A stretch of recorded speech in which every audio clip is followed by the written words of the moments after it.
SBS ਤੁਹਾਡਾ ਬਹੁਤ ਸ਼ੁਕਰੀਆ। ਤੁਸੀਂ ਮੈਨੂੰ ਤੀਸਰੀ ਦਫਾ ਪੈਸੇ ਦਿੱਤੇ ਨੇ। ਮੇਰੇ ਕੋਲ ਤੇ ਛੱਤ ਵਾਸਤੇ ਵੀ ਕੋਈ ਸਨ, ਮੇਰੇ ਛੋਟੀਆਂ ਛੋਟੀਆਂ ਬੱਚੀਆਂ ਸਨ, ਮੇਰਾ ਮੀਆਂ ਵੀ ਬਿਮਾਰ ਹੈ ਤੇ ਮੇਰੇ ਕੋਲ ਲਫ਼ਾਜ਼ ਹੀ ਨਹੀਂ ਮੈਂ ਤੁਹਾਡਾ ਕਿਸ ਤਰ੍ਹਾਂ ਸ਼ੁਕਰੀਆ ਅਦਾ ਕਰਾਂ।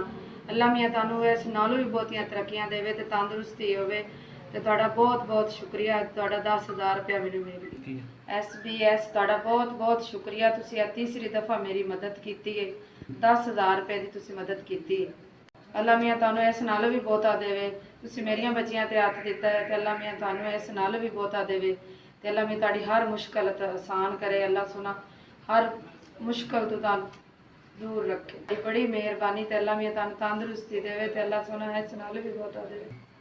मैं तो जी बोटी बोटी इकट्ठी करनी है उनके वास्ते मेरे को तो टमाटर गंढे जोगे भी कोनी कि थोम जोगे मैं कुछ है लैके चलो मैं बच्चियां पका के दे लूँ। SBS तुहाडा बड़ा वड्डा एहसान है मेरे सिर ते जेह्ड़े तुसीं तीसरी दफ़ा मेरी मदद की।